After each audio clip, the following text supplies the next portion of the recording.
We have lights, we have camera, we have action. Shalom, shalom. This is the Nexus. All right. Hey, all right. We got clappers. Yeah. Welcome to the Nexus. James at the Idol Smasher. Thank you for joining us once again for another weekly sit down, little biblical discussion, little God talk, and you are invited. Yes, you, my favorite viewer. You're invited to join in. I've got here a link I'm going to put in the chats over here to your right. You see it's going to say Rumble Studio. That's where we go. I'll also make Rosalie's post here, which is the link to this week's Parsha. If you don't see it in the description, we'll put it here in the, well, darn it, I didn't want to do private. I wanted to do all of them. Let's do this again. Here's the link to this week's portion, and then we'll get the join link in there. You are welcome to join in. We are live every Thursday, 8 p.m. Central, right here on Rumble, and we're also streaming back on Facebook and back on YouTube and back on X as well. So thank you for tuning in. We enjoy having you here. We just hope you stop by for some live discussion. We'll take your questions anytime you have them. We'll take compliments, complaints. Heck, you can even send a suggestion. We get plenty out of the suggestion box. So feel free. Rosalie, how you doing today? I'm tired. Yeah. Yeah. Fireworks tonight in two cities. Oh wow. Everybody and their brothers out buying hot dogs and chicken and hamburger and barbecue and charcoal starter, and I'm sitting there at work going, I just want one burnt hamburger or a couple burnt hot dogs. I'd be happy.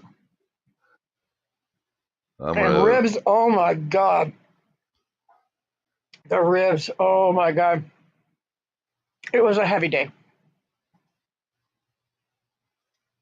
Oh, people buying ribs. Oh, man. They're buying slabs and slabs and slabs of ribs.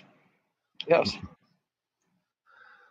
Yeah, we're going down to a friend of hers, a friend of my wife's, lives way out of town, so we'll be able to light some good stuff too. In fact, when I leave here, I've got an hour to go down to the fireworks stand. We got one about half a mile up the road, and wanted the wife to bring me some black cats. Oh, she put them up.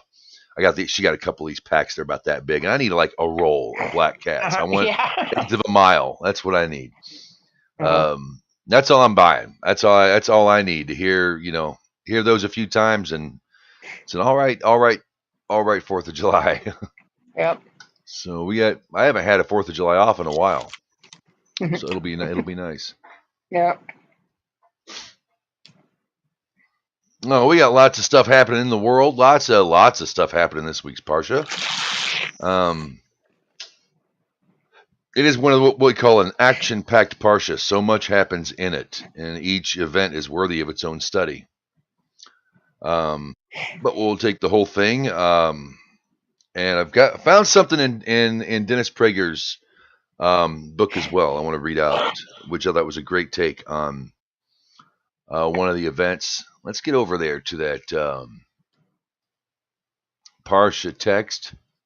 Wait a minute, before we do that, how about a meme of the week? Okay. Let's do memes of the week. I had to put this where if you know, you know. Okay. I thought this was an interesting point. Right up by Forrest. And a new iteration on an old standby, but it's true. Yep. Yeah. They do like their masks, don't they? This isn't as much of a meme as it is a joke, but yeah, you're the only creature on the planet that pays to live on Earth. I'm not a fan of taxes, if you haven't figured that out yet. I got a new one for AOC. Haven't had this one up before. Have directions on what? Shampoo bottles. Aha. Mrs. Goodwin, characters whose plans always fail miserably. But we only like seeing, we like seeing them all fail. But there's actually certain people that still buy into that stuff. Stop that. Here we go. Miss Universe fans left stunned as straight white biological woman wins beauty pageant. Yay. Yeah, stunned. Did you hear that swimmer, that male swimmer that beat everybody by a long shot, get all his titles stripped? Good. Yeah. I mean, he had to be forced into it, but hey, better than nothing. And finally, meme of the week. This is it right here. This is it. That's me. So there's our memes of the week. Send yours to jamesidolsmasher@gmail.com. All right. All right, enough of that. Torah time. Torah time. Kvetch. That means complain. Yeah. Chukat is the Torah reading. We're starting in Bamidbar, Numbers 19.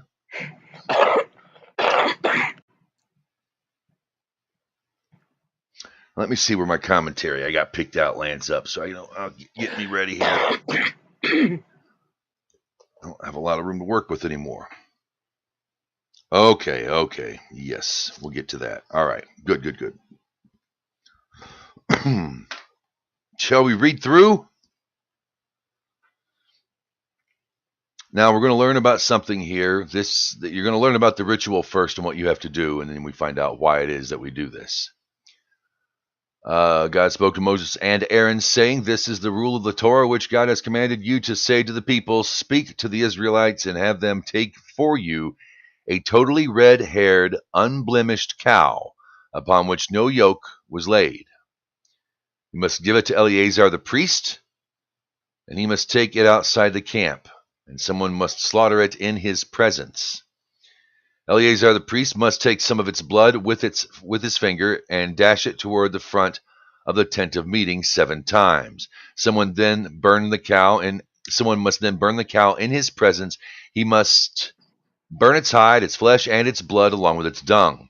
The priest must take cedar wood, hyssop, and wool dyed scarlet with the extract of the tolat worm, I do not know, and cast them into the burning cow. This is red heifer also, but burning cow. The priest must immerse his garments and immerse his flesh in water, and then he may enter the camp. The priest will remain ritually defiled overnight, or until nightfall, One who burns it must immerse his garments in water and immerse his body in water, and will remain ritually defiled until nightfall.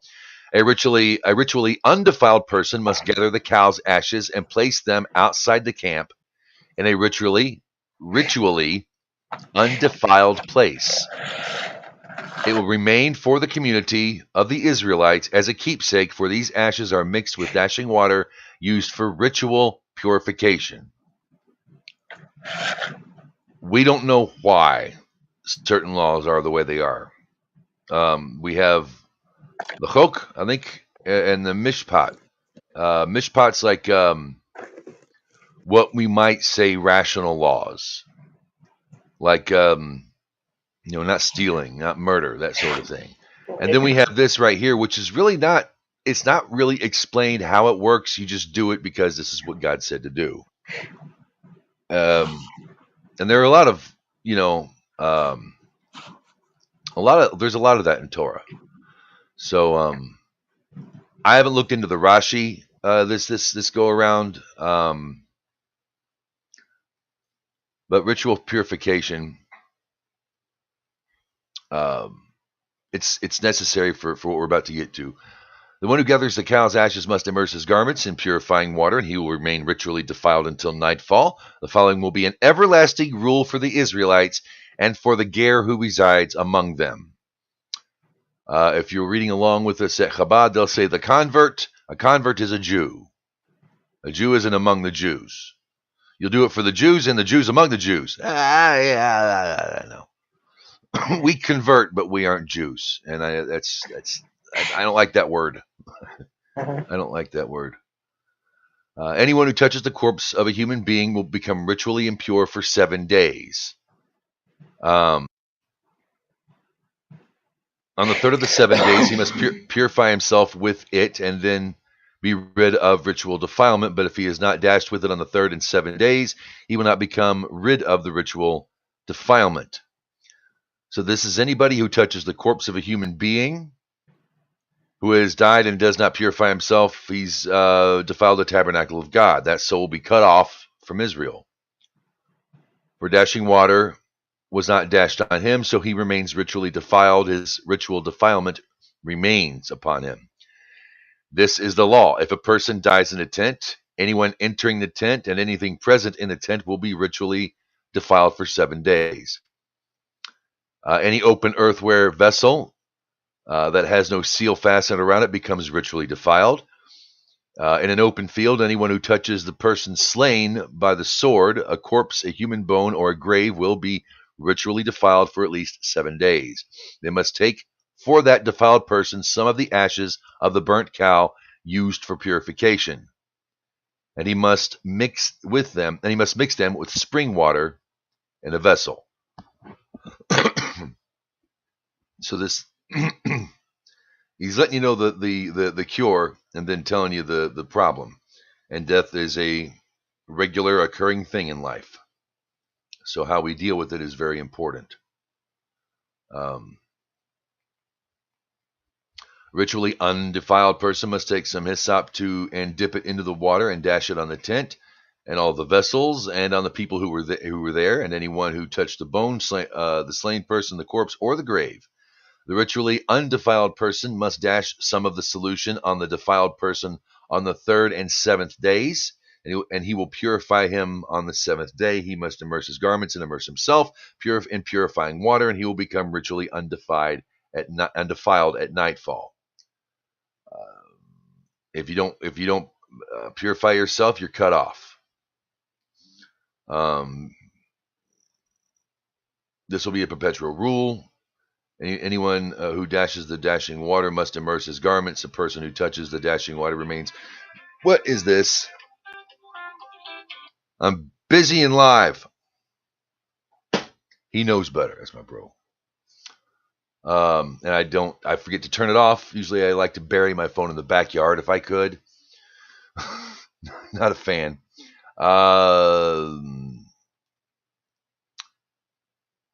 Okay. So this is why we have the red heifer. In fact, the person who makes you clean becomes dirty. Let me just turn the phone off. How's that? I'm going to turn this bad boy off. Power off. I like it when my phone's not powered on. My life is so much better.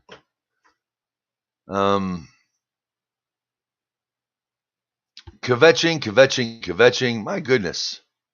Jews kvetch in the Bible a lot, don't they? Are you there, Rosalie? Oh, she's busy. She went away. Well, now I'm talking just to you guys. Let me read you something here. Let's get to I'm sorry, my microphone got disabled. I'm sorry, I'm here. Okay. Yes. So the entire this is okay. We're gonna go on 20. Let me bar 20. Numbers 20. Here we go. The entire community of the Israelites arrived at the desert of Zin in the 1st month, and the people stayed in Kadesh. Miriam died and was buried there. The community had no water, so they assembled against Moses and Aaron again. The people argued with Moses and said, if only we had expired the way our brothers expired before God. In other words, why have you brought the assembly of God to this desert so that we and our animals should die here?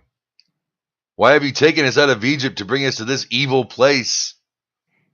It is not a place that can be planted with seeds, nor a place of fig trees, grapevines, or pomegranate trees, and there is no water to drink. Moses and Aaron moved away from the assembly. It's not written like that, but it's okay. Moses and Aaron moved away from the assembly into the entrance to the tent of meeting, and they fell on their faces. The glory of God appeared to them. Okay, here we've got some little tidbit for people who don't know. Miriam is Moses' brother, sister, excuse me. And earlier on, she said something about not having any water to drink. So in her name, God made a river or a well. I can't remember which one, so the people would have water to drink. And now that it ended when she passed away, because she's no longer, as long as she was alive, that water was there to drink. I'll be darned. I did not know that. I learned that one last night. Yeah, Miriam was a prophetess. Mm-hmm. And she was the elder. Moses was the baby. She's the elder, then Aaron, then Moses. She's the one that pushed the boat out to the Pharaoh's daughter. With Moses in it, yeah. Mm-hmm. Saved his life. Mm-hmm. She started the dance too. When they got past the parting of the water, she started the dance. Tambourines and the timbrels, yep. So yeah, she was quite the woman.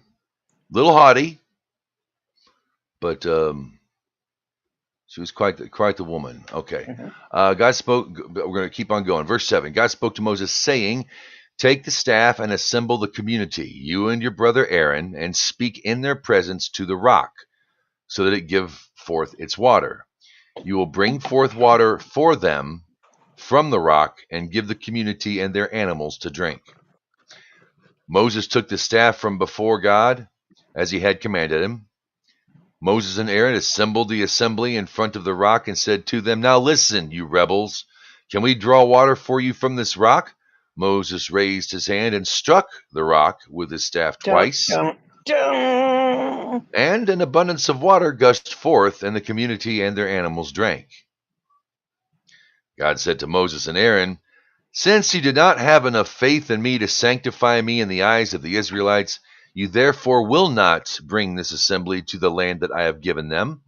This water became known as the water of contention, because the Israelites contended with God, and he was sanctified through it.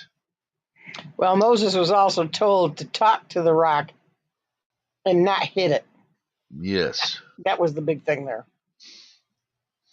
Moses sent messengers from Kadesh to the king of Edom, saying, "So says Israel, your brother, you know of all the hardship that has befallen us." Okay.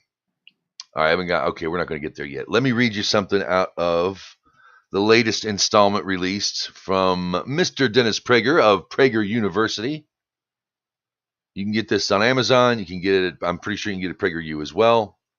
This is a really good must-have for anybody who cares. It's really good. And Dennis, wishing you the best of health. I can't wait to hear and see you again. Hear and or see you. I prefer to hear, but hear and seeing you is good too. And I am going to need more light for this. Okay. And eyeballs. Okay. Now this is from this is the commentary on what we just read about Moses and the rock. And I thought this was really good, so I want to share a little tidbit of what you're going to get when you get this book. So on 2010, Moses and Aaron assembled the congregation in front of the rock, and he said to them, "Listen, you rebels, shall we get water for you out of this rock?" Moses' great mistake or sin, for which he would be not allowed to enter the promised land, was using the word "we." This implied that he and Aaron, not God, would perform the miracle of extracting water from a rock. It is extremely unlikely Moses believed he could perform miracles. So why did Moses say he and Aaron would perform the extraordinary miracle of extracting water from a rock? The most plausible explanation is, after all the rebellions, especially the Korach rebellion, which questioned the very legitimacy of Moses' leadership, Moses consciously or unconsciously felt he needed to confirm that he still possessed God-given powers. In effect, he was saying to his rebellious people, "Watch what we can do, Aaron and I." Moses had no desire to undermine God's authority, let alone be worshipped as a deity. But the former was the effect of what Moses said, and the latter, not being worshipped, was, I strongly believe, the reason God banned him from entering Israel. We look at commentary on verse 2 later. Therefore, Moses' not being allowed into the promised land was not as so much as a punishment, but as a necessity to prevent Moses from ever being worshipped. No human is to be worshipped. And I'm making sure I've got this okay. And just one on the next verse on and Moses raised his hand and struck the rock. God instructed Moses, as you were saying, Rosalie, to speak to the rock, but instead Moses hid it. That was a sin, but not his primary sin. After all, in Exodus 17:5-6, God had instructed Moses to hit a rock to bring forth water. He said, quote, "Take along the rod with you, which you struck the Nile, and set out. Strike the rock, and the water will issue from it, and the people will drink." Bada boom. Clearly, there was nothing inherently wrong with Moses hitting the rock to bring forth water. Whether one procures water by hitting a rock or speaking to it is equally miraculous. Moses may have absent-mindedly reenacted the previous miracle at the rock. What angered God was that Moses hit rather than spoke to the rock. It was Moses taking credit for the miracle and not ascribing it to God. Because that was a whole different generation we're looking at here. So they don't get to enter the promised land. And Moses' brother dies shortly after. And it was directly, where the whole assembly saw him stripped of his priestly garb and vestments or what have you, and placed on his son Eleazar,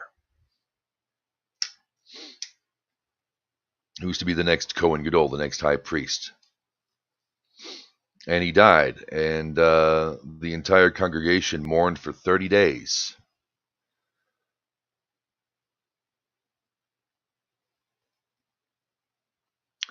So Miriam didn't get to see the promised land. Aaron didn't get to see the promised land. And now Moses will get to see it. God gives him a glimpse.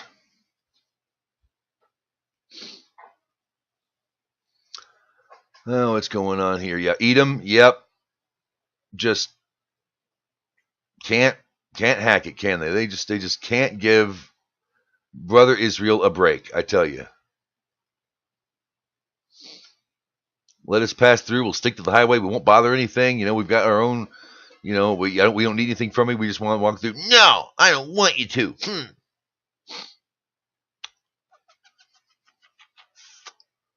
They're just mean. Edom replied to them, "You will not pass through my country, lest I go out and greet you with the sword." Man, that ain't Abraham. Man, that ain't the way Abraham does it. Abraham was cool. Abraham would invite you in for a sandwich. That's right. I'm back. Aaron will be gathered to his people, for he will not enter the land that I have given the Israelites, because you defiled my word at the water of contention. Take Aaron and his son Eleazar, bring them up to Mount Hor, strip Aaron of his garments, and dress his son Eleazar in them. Moses will be gathered to his ancestors and die there. Twice. That's quite a compliment the Torah gives when they say that this person was gathered onto their ancestors. Moses did as God commanded him. They ascended Mount Hor. In the presence of the entire community, Moses stripped Aaron of his garments, dressed his son Eleazar in them, and Aaron died there at the top of the mountain. Moses and Eleazar descended from the mountain. The entire community saw that Aaron had expired. The entire house of Israel wept for 30 days.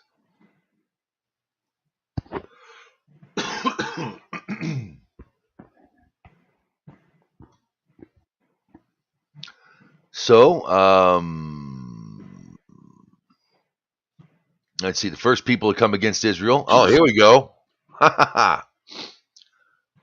This is how it's done. the Canaanite king Arad decided he was just gonna make war. He heard that the Israelites were coming home, so he decided he was going to make war. And Israel made a vow to God and said, "If you deliver this people into my hand, I will dedicate the spoils of their cities to you." God heard Israel's voice and gave them the Canaanites. Simple as that. He just gave them to them. The Israelites destroyed all of them and dedicated the spoils of their cities to God. They called the place Hormah, destruction/dedication. They journeyed from Mount Hor by way of the Sea of Reeds to circle Edom. The people became disheartened because of the journey. And again, the people spoke against Moses. Here it is. Here we go. Here, the kvetch. Why have you brought us out of Egypt to die in the desert? There's no bread and no water, and we are weary of this light manna bread. It's like food from heaven. Like, what's that about? Sorry, Israel. I don't mean to. You're kvetching. Yeah, I gotta. It's just a little whiny. It's like Luke in Star Wars, the episode 4. There's a drinking game, and one of the big ones is every time Luke whines, you have to take a drink. Never heard that one before. We should have a drinking game with Torah portions like Exodus and Numbers here. We do. It's called Purim. Yes, we do. In the Book of Ruth. God sent the venomous snakes against the people, and they bit the people, and many Israelites died. It's the same now. When Israel has made up its mind, and the state of Israel certainly, its mind is made up, and they're very resolute. God's with them, and the Candace Owens of the world, and the Dave Smiths. You're starting to sound a lot like Democrats. You know what I mean? So the people came to go ahead. At least they're united in some way whatsoever. When they decide to become united, they become united.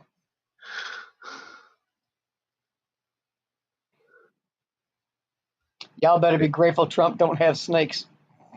Right, but he got gators. That's right. The alligator Alcatraz. That was too much. That was too much. Okay, verse 7. The people came to Moses and said, "We have sinned, for we have spoken against God and against you. Pray to God that he remove the snakes from us." Moses prayed on behalf of the people. God said to Moses, now this is the interesting thing. Hang on. "Make for yourself a viper and put it on a pole, and let whoever was bitten look at it and live." Moses made a copper snake and put it on a pole. If a snake had bitten a person and he looked toward the copper snake, he lived. Now, what's that telling you? How big that sucker must have been? With all them, with the millions of people there, that sucker had to be huge. I've seen a couple paintings where it had to be a 20, 30-foot pole that Moses was holding up with the snake up top. This is kind of like, when the priest, or when the undefiled person in this particular parsha takes the water and sprinkles it, that or the ashes, they become, ritually impure doing that. They have to wash themselves, and they have to, everybody who does it, and in order to purify, you become impure. I haven't had any comment. I didn't see any comment in Dennis Prager's commentary. I haven't seen a comment where it make for yourself a viper and put it on a pole. Make an engraven image. That's the second commandment. It doesn't. Do not make an engraven image of anything on the earth, and the waters, in the heavens above, or the waters below. And that's exactly what God told Moses to do. Never looked at it like that. All right. So Moses has to commit a sin to save the people. Just saying, it seemed like a parallel to me. I don't know. Cool. But no one ever talks about that. Yeah, it's an engraven image. Now in 2 Kings, it gets destroyed. The snake, not the staff, but the snake gets Uh-huh. destroyed because people worshipped it. People were serving it. I think it was with flowers, maybe incense. I don't remember at the moment, but they would come and and that's it. Got to be destroyed. Yep. And God was happy it was gone. We're going to have to do that with our idols one day. And yes, Statue of Liberty's coming down because that is a Roman goddess. She's got to come down too. I just want her to be the last one. She's French. Yeah. Yeah. Think she's naked under that toga? She's French, you know. Ghostbusters, sorry. They've all got to come down. Buddha's got to come down. Even JC's got to come down. And he'll feel much better about that when you do. Now we're getting rid of the Ayatollahs as they come. Yeah, that's good. That's good. I'm going to drop kick those guys. The world's sick of them. Just get a big giant foot. Use a Statue of Liberty's foot and just like sling it back like a slingshot, or what do you call that? A catapult, and just boom. Be great entertainment, fun for the kids. They'd love it. Yeah. Make me taunt you a second time. These people. Hey. So they didn't like that. I'm really glad that the ceasefire deal didn't go through, because one of the stipulations was it was going to let the UAE or other friendly Arab countries run Gaza. Yeah, that's not going to happen. Yeah, I wonder if they just put that in there for laughs because they knew Hamas is not going to accept any offer. As a joke or something. No, Israel's going to take it. Okay, you don't want America to have it? That's fine. I don't want America to have it either. I really don't want a Trump hotel there necessarily, but it's Israel's. It belongs to Israel, and if you don't like it, get out. And a lot of them are beginning to actually, see the light over there. People are rebelling in Iran. People are becoming speaking lovingly of Israel and Americans, helping with aid. It's changing. That divide is getting wider and wider. I can't believe Iran wanted money for the blown up nuclear. That just cracked me up to no end. What do you mean you want money for us blowing it up? Hi, we gave you money to begin with, and you didn't do it right. Get over yourself. I thought that was pretty bold. Are they putting on a show? It's starting to look that way. It's their stupid movement is so hollow. There's that fake patriotism right there. Nobody. I mean, they're scared. I'm sure. I know you got radical religious people everywhere of all types, rebels. But good gravy, pay us for blowing up our nukes. Yeah.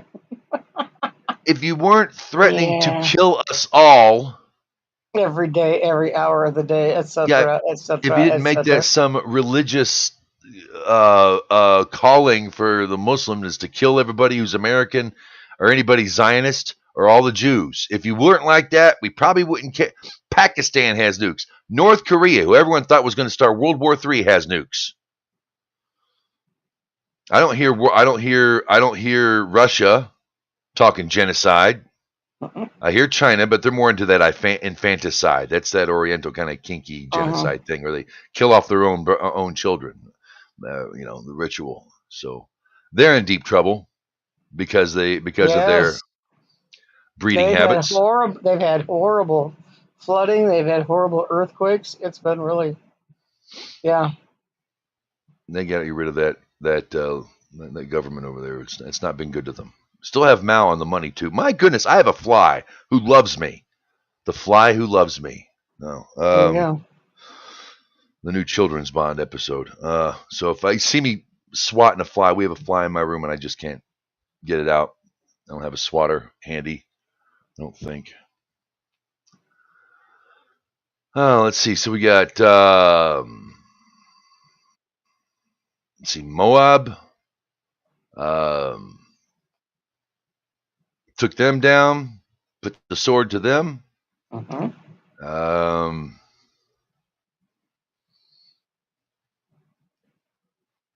Do not fear, for I have delivered him, his people, and his land to you. This is for Cheshbon. Do to them as you did it's King Og of Bashan came out toward them and his people to wage war. Why do we have to wage war against them? I don't know. Something about the Jew. Something about the Jew brings out some of the worst and they're all the right people. Because Og should know better. He didn't. Og should know better. Uh-huh. That was it too, wasn't it? That was it for him. Pretty much. Yeah. Og is the Nephilim who fought in the first war, Genesis 14. He's a giant. Yeah, and he served Abraham for a while. Uh-huh. The mighty fall every time. There's an example. Here's a guy who's a servant of Abraham. Okay? Abraham was a warrior in his own right. Don't get me wrong, but Abraham was also a peace lover and a deal maker, and he brought people together. He was that kind of guy. You know, his tent open on all sides for strangers. And he falls. He was, they always do it. The Rephaim, they wind up dying too. They die out. So they always fall, and that's what Nephilim is. People who the great who fall, or those who fall and cause others to fall. So that is this week's portion. Talk about action-packed, jam-packed with rebellious, whiny action.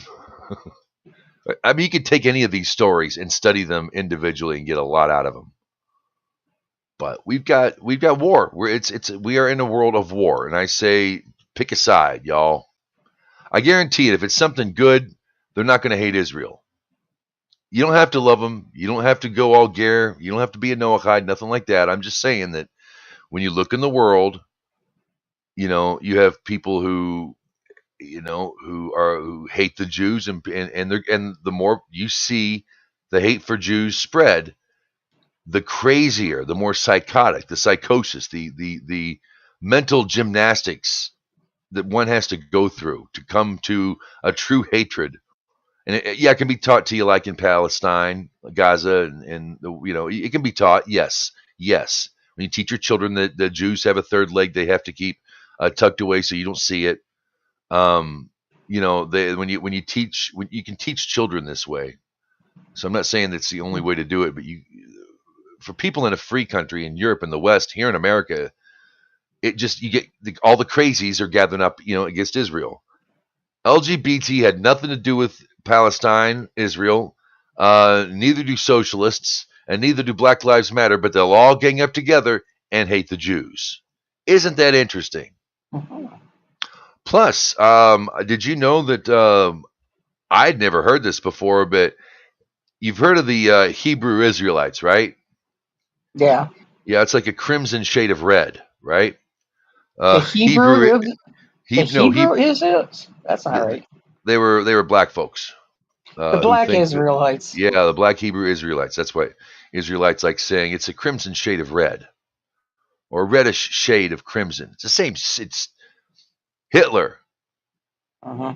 Hitler said that the true Jews were the Negroes, the African-based. That was a Hitler thing that he believed. He said if America wins the war, they will become Zionists and follow the Jew and bow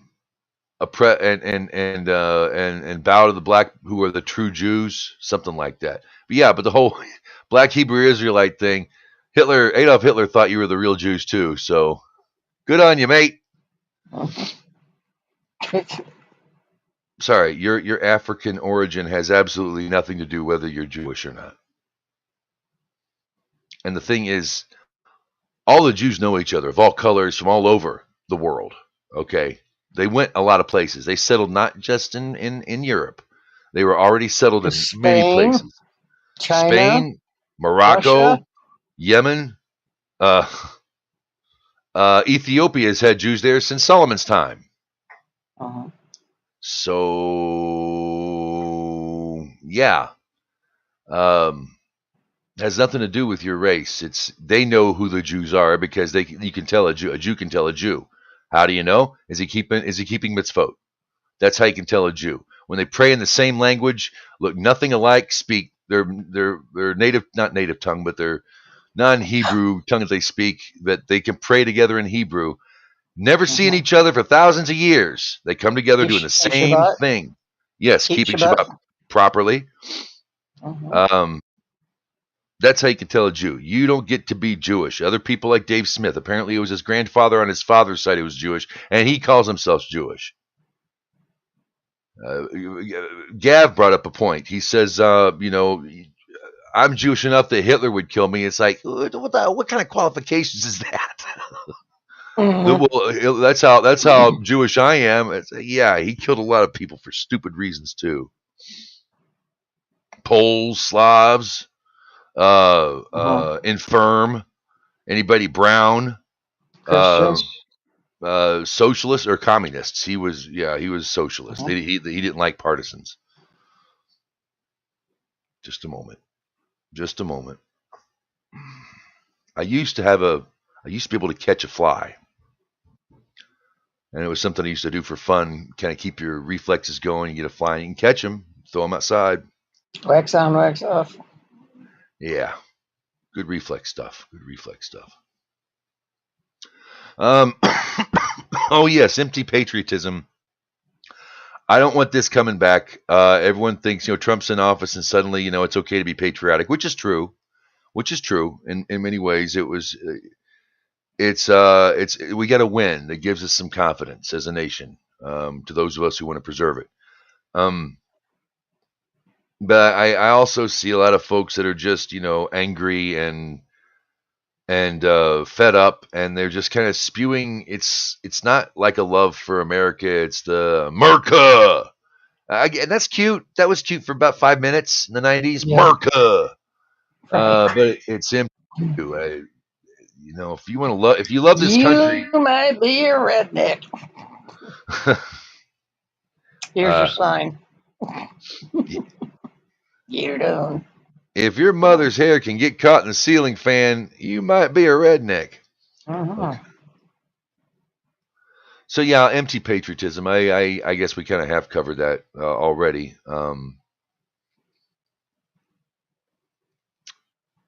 Tomorrow we celebrate the birth of our nation. We're coming up on our 250th year. We're young, a very young nation. If we can survive this, we could do great things. We've done great things before. We're still doing them in many ways now, but there's a line in the sand. It's been drawn, okay? It's going to get rough.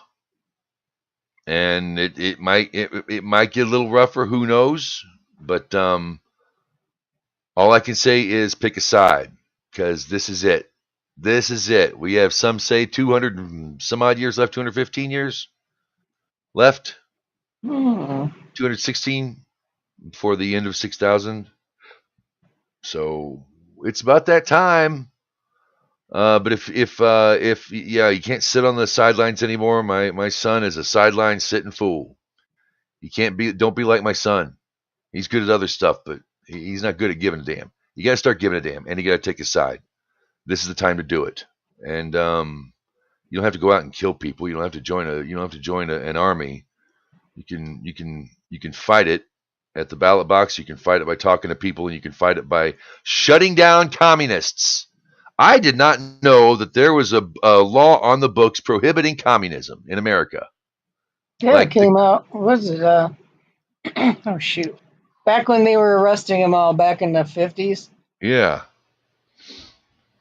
Isn't that interesting? And it's been on the books, and LBJ didn't enforce it. Neither did anybody. Isn't that interesting? Isn't that interesting? It needs to go away, because those people just want to burn us down.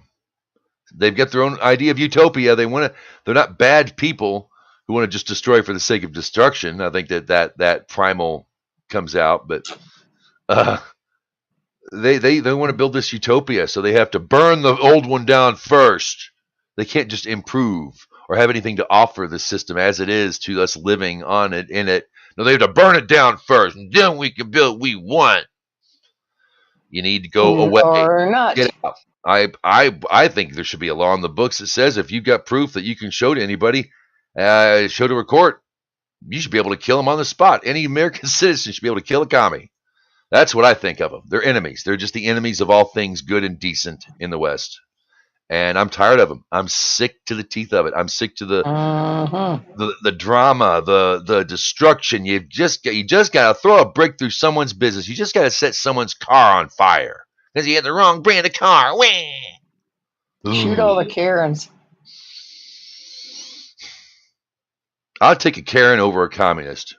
No. No? Nope.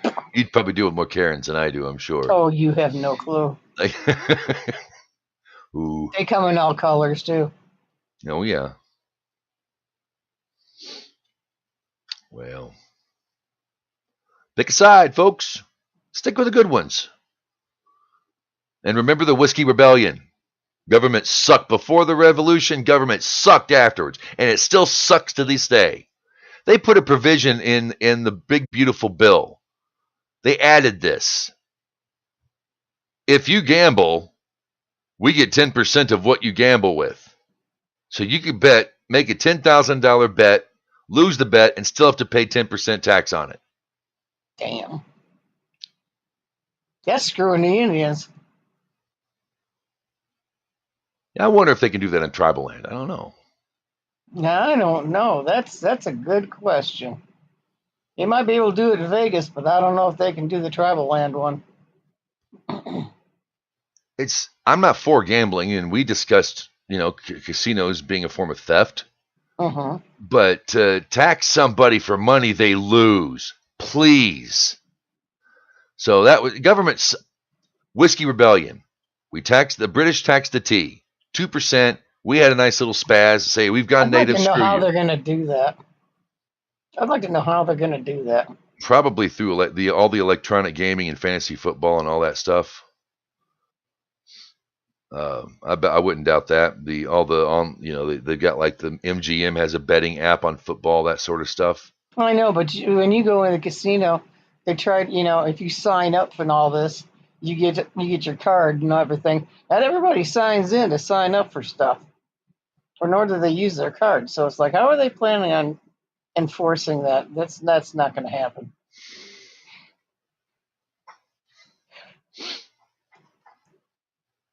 Taxation. So anyway, the government after the Revolutionary War taxed whiskey 3% and said it so you can pay us back for the war that we just won for you.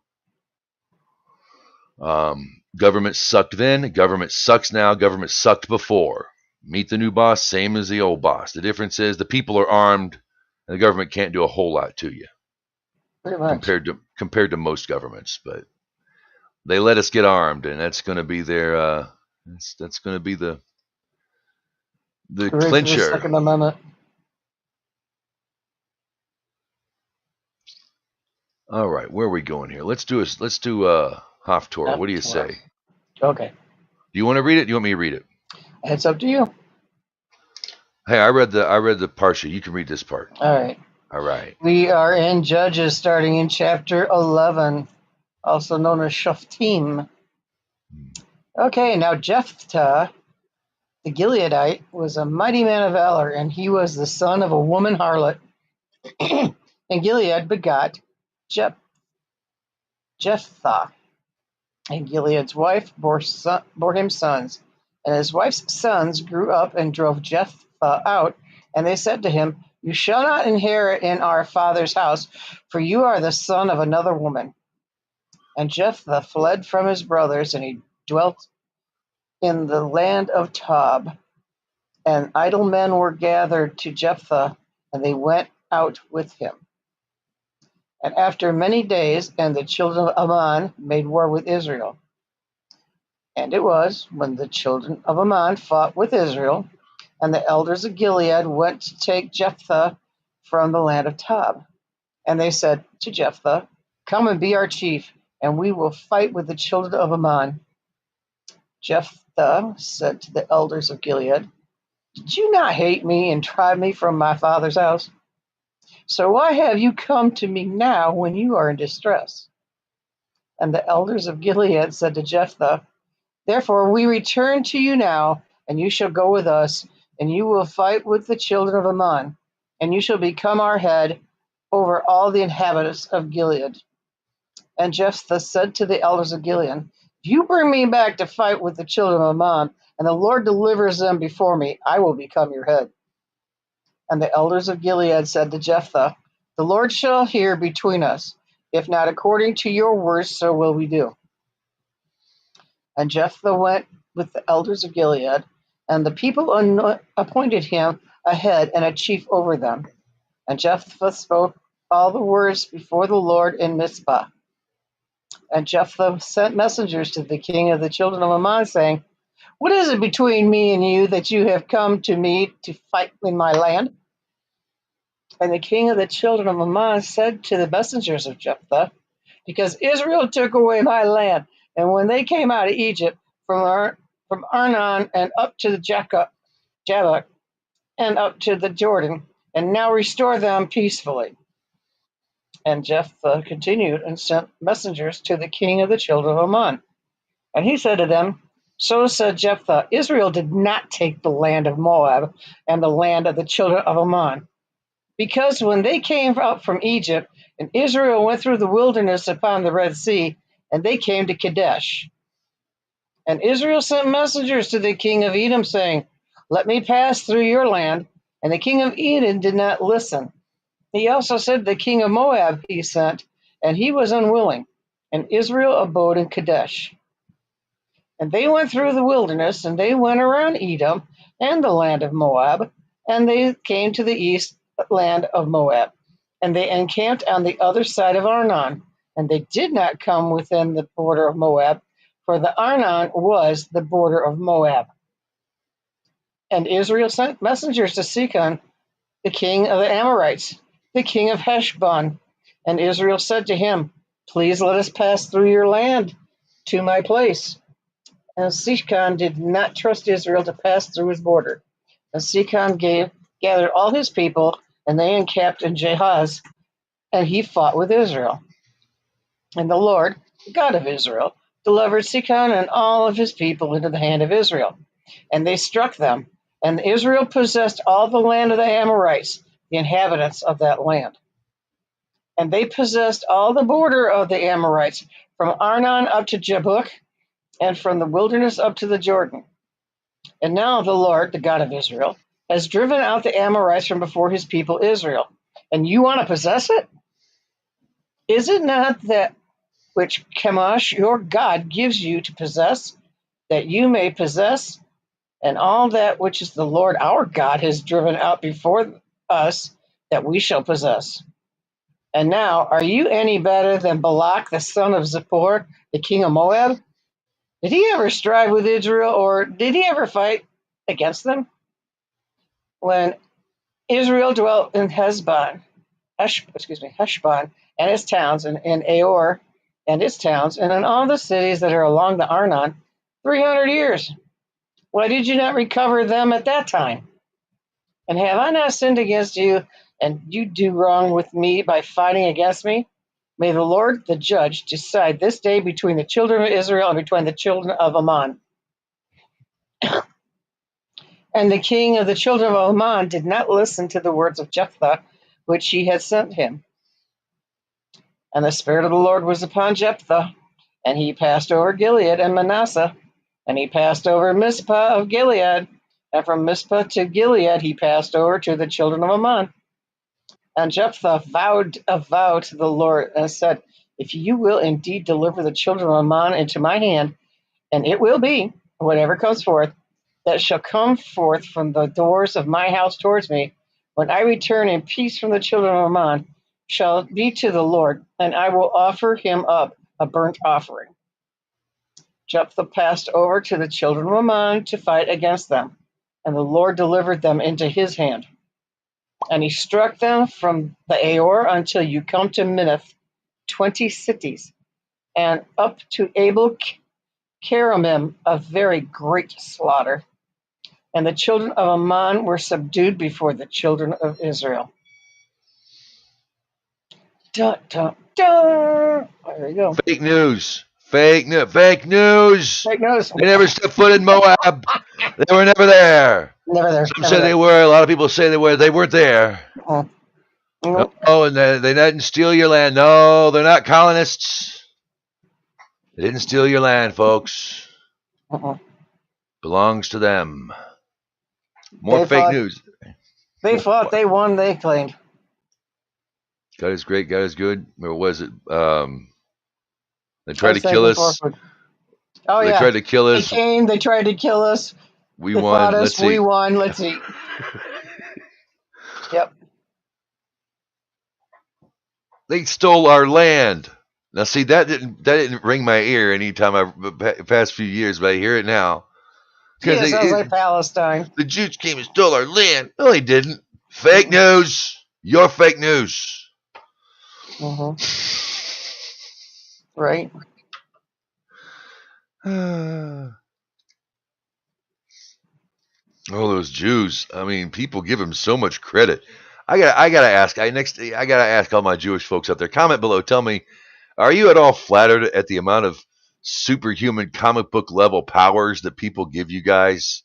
You know, when they think you rule the world or you're the Illuminati. God bless Stanley. That's right. Just a little flattered. Just a little flattered. All right.